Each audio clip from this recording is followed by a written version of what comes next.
일이란 제목으로 함께 말씀을 나누겠습니다. 어떻게 좋은 일이요? 기가 막히게 좋은 일. 자, 기가 막히게 좋은 일을 여러분들에게 소개할 테니까 잘 들으시고 하나님의 말씀을 우리의 마음 가운데 새기시기를 바랍니다. 아동부실 공사가 거의 마무리되었습니다. 그래서 오늘 사무실에서 우리 엄마들, 우리 부모들과 아이들이 함께 예배하고 있는데요. 이제 다음 주부터는 아동부 예배가 시작되기에 여러분들 기도로 함께 해주시기 바랍니다.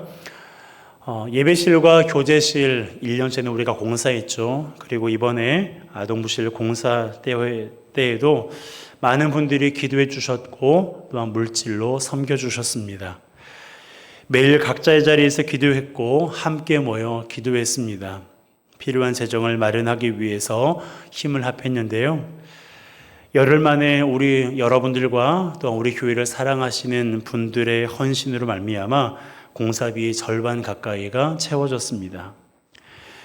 경제적으로 어려운 상황에서도 우리 아이들을 위해서 주님의 교회를 위해 기도와 물질로 헌신해 주신 여러분들로 인해서 제가 얼마나 기쁘고 감사했는지 모릅니다.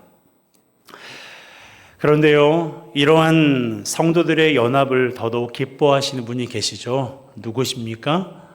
하나님 아버지십니다.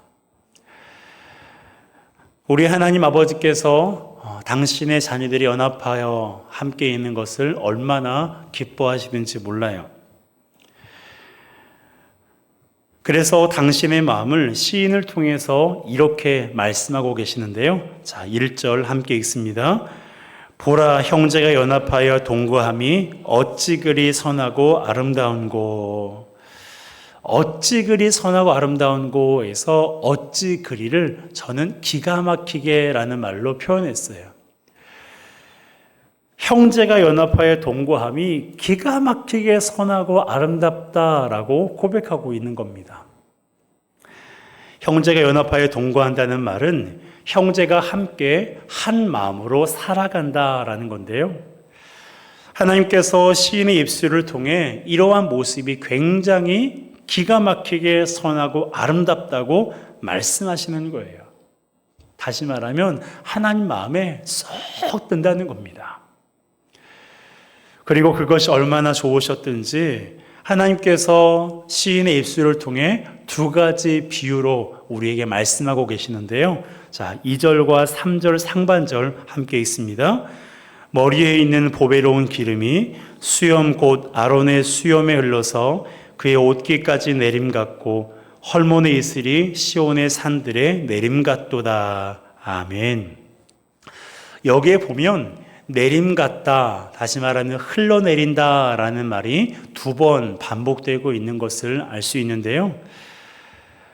여기에는 단순히 기름을 머리에 부으니까 흘러내리는 것이 당연하잖아요. 그런데 거기에는요, 굉장히 깊은 뜻이 담겨 있어요. 자, 어떤 의미가 있는지 함께 좀 살펴보고 싶은데요. 첫 번째로 보면 머리에 있는 보배로운 기름이 아론의 수염에 흘러서 옷깃에 내림 같다라고 그렇게 말하고 있어요. 이것은 아론이 대제사장으로 임명받을 때의 모습을 말하고 있는 겁니다. 하나님께서는 대제사장을 임명할 때 그의 머리에 관유를 부을 것을 명령하셨어요. 그런데 이 관유는 시중에 파는 그런 기름이 아니고요. 하나님께서 명령하신 대로 정성스럽게 만든 기름입니다. 굉장히 보배롭고 거룩한 기름이기에 하나님께서는 이 기름을 함부로 사용하는 것을 금하셨고 대제사장과 그리고 하나님 앞에 제사를 드릴 때에만 사용하도록 명하셨어요. 여러분, 그런 기름을 머리에 붓는다고 한번 생각해 보세요. 어떻게 되겠어요? 머리에 부은 기름이 아론의 수염을 거쳐 옷깃에 흘러 내려오는 것입니다. 여러분, 이것이 무엇을 상징하는 걸까요? 아론의 기름이 관유가 머리로부터 수염 그리고 옷깃에 흘러내린다는 이것은요, 바로 위로부터 내려오시는 하나님의 임재하심을 상징하는 거예요. 하나님께서 우리 가운데 임하셨다. 즉 관유가 부어지는 그 순간 하나님께서 아론 가운데 임하셨다라는 것을 의미하는 거예요. 그렇기 때문에 우리가 기도할 때 뭐라고 기도해요? 하나님 우리 가운데 임재해 주세요라고 기도하잖아요.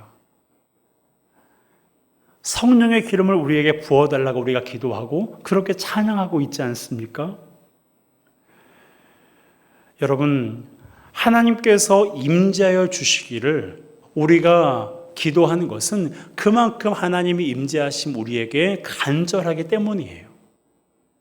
그리고 하나님께서 우리 가운데 임재하실 때 우리가 비로소 하나님의 사람으로 거듭날 수 있고 하나님께서 기뻐하시는 일을 할 수가 있기 때문에 그렇습니다. 아론이 그러는 거예요. 이제 대제사장으로서 하나님의 일을 감당해야 돼요. 하나님과 이스라엘 백성들의 중보자로서 하나님께서 명하신 일을 충성스럽게 감당해야 될 책임이 아론에게 있었던 것입니다. 그런데 그 책임을 아론 혼자서 감당할 수 없기에 하나님께서 임재하신 거예요. 그래서 관유를 부으시는 것을 상징적으로 당신이 아론과 함께 하심을 보여주시는 것입니다. 3절에 있는 표현도 같은 의미예요. 헐몬에 있으리 시온의 산들의 내림 같다라는 이 표현도요, 하나님의 임재하심을 상징하는 거예요. 저는 가보진 않았지만 이스라엘에 가보신 분들은 요단강을 계속 따라 올라가다 보면 어마어마하게 큰 산이 있다고 해요. 그리고 그 산은 만년설로 뒤덮여져 있는데요. 바로 그 산이 어떤 산이에요? 헐몬산이에요. 헐몬산. 헤르몬산이라고도 합니다. 이 만년설이 녹은 물이 갈릴리 바다로 흘러가고 사해 바다로 흘러가는 거예요. 그래서 요단강, 갈릴리 바다, 사해 바다가 물이 그렇게 있는 것입니다. 시인이 지금 이러한 현상을 표현하고 있는 거예요. 이 또한 어떤 의미라고요? 하나님의 임재하심을 말하는 거예요.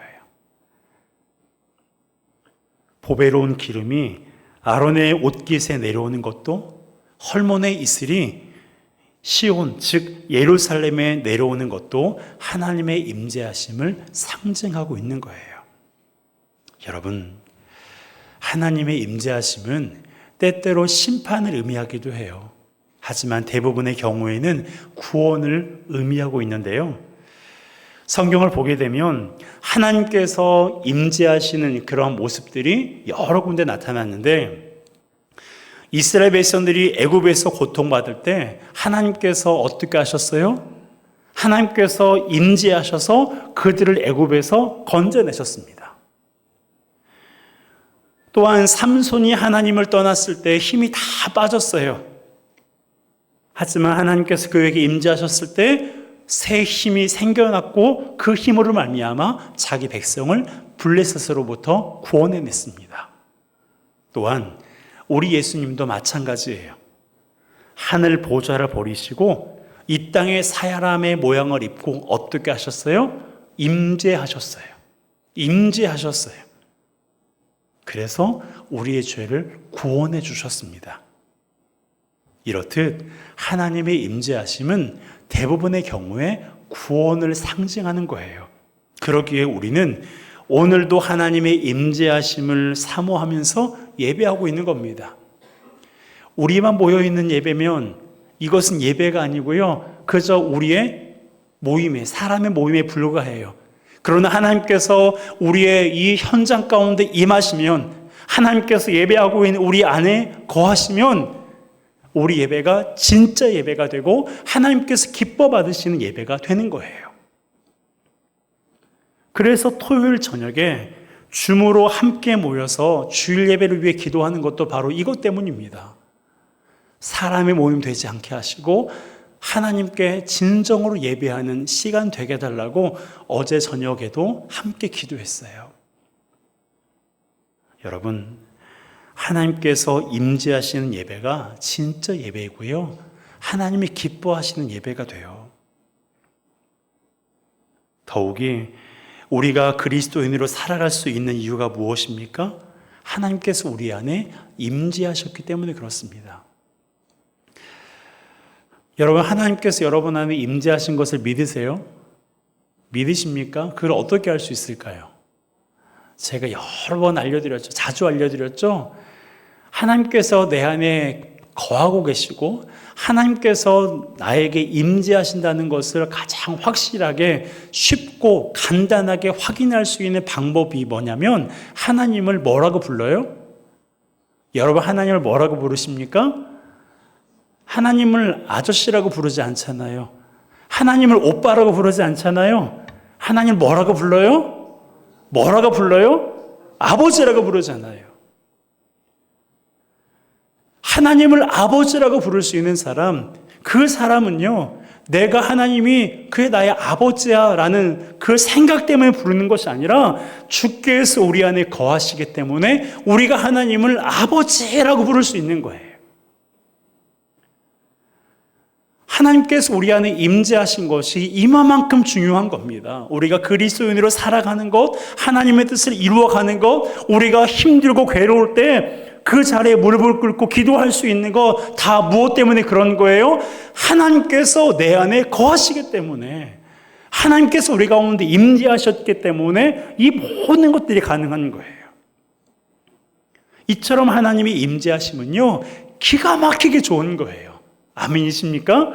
하나님이 임재하시면 기가 막히게 좋은 일이에요. 그러기에 우리 그리스도인들이 결코 소홀히 해서도 안 되고 소홀히 할 수도 없는 일이 바로 하나님의 임재하심입니다. 그런데 놀라운 것은 이러한 하나님의 임재와 같은 것이 뭐라고요? 하나님의 임재하심과 동등한 것, 이것과 견줄만한 것, 이것과 맞먹는 것, 이것이 뭐라고요? 형제가 연합하여 동거하는 것입니다. 형제가 연합하여 동거하는 것이, 형제가 한 마음으로 살아가는 것이 이마만큼 보배롭고 거룩하고 하나님 앞에서 아름다운 일인 거예요. 여러분, 형제가 연합하여 동거하는 것이 이렇게 기가 막히게 좋은 거예요. 이렇게 기가 막히게 좋으면 어떻게 해야 돼요? 이렇게 기가 막히게 좋으면 어떻게 해야 돼요? 해야 되죠. 하나님이 선하고 아름답다고 하신 일이니까 우리가 머뭇거릴 이유가 없잖아요. 우리가 하지 않을 이유가 없잖아요. 어떻게 해서든지 하나님을 기쁘시게 하려고 애쓰고 있는 우리가 하나님께서 이것을 기가 막히게 좋아하시는데 하지 않을 이유가 하나도 없는 거예요. 그러기에 형제가 연합하여 동거하시기 바랍니다. 성도가 한 마음으로 살아가시기를 주님의 이름으로 축복합니다. 여러분, 형제가 연합하여 동거하는 거 왜 그렇게 살아가야 된다고요? 하나님의 임재하심과도 같은 일이기 때문에 그래요. 하나님의 임재하심을 사모하신다면 형제가 연합하는 것도 사모하시기 바랍니다. 하나님의 임재하심을 날마다 기도한다면 형제가 연합하기를 위해서도 날마다 기도하시기 바랍니다. 그래야 우리의 영원한 아버지이신 하나님을 기쁘시게 할 수 있고요. 그래야 우리에게 맡겨진 일들을 충성스럽게 감당할 수 있고요. 그래야 어려운 일들을 만날 때 우리가 힘을 합하여 견딜 수 있는 거예요. 그리고 또 하나, 형제가 연합하면 하나님께서 복을 주시기 때문에 그렇습니다. 자, 3절 하반절 함께 읽습니다. 거기서 여호와께서 복을 명하셨나니 곧 영생이로다. 아멘. 거기서 여호와께서 복을 명령하셨나니 곧 뭐라고요? 영생이다 라고 말씀하고 있습니다. 여기 3절 하반절에 나와 있는 거기는요, 헬몬산을 가리키는 게 아닙니다. 바로 형제가 연합하여 동거하는 것을 가리키는 거예요. 형제가 연합하여 동거하면 하나님께서 복을 명령하신대요. 그런데 그 복이 뭐라고요? 곧 영생이니라. 물론 이 말이 형제가 연합하면 영생을 얻는다는 뜻이 아닙니다. 영생은 믿음으로만 얻는 거예요. 예수 그리스도를 믿음으로만 영생을 얻는 겁니다. 그렇기 때문에 여기서 말하는 형제가 연합하면 하나님께서 복을 명령하시는데 그것이 영생이다라는 말씀은 형제가 연합하면 영생을 얻는다는 뜻이 아니라 바로 영원토록 하나님의 자녀로 살아가게 된다는 거예요. 영원토록 하나님께서 주신 복을 누리며 살아간다는 것입니다. 그러니까 하나님께서 우리에게 복 주셨잖아요. 하나님께서 우리에게 은혜 베푸셨잖아요. 이 은혜를 우리가 영원토록 누리려면 어떻게 해야 돼요? 형제가 연합하여 동거함이 되는 거예요. 하나님이 나에게 주신 복을 이때뿐만 아니라 계속해서 누리고 싶어요. 그럼 어떻게 해야 된다고요? 형제가 연합하여 동거해야 된다는 거예요.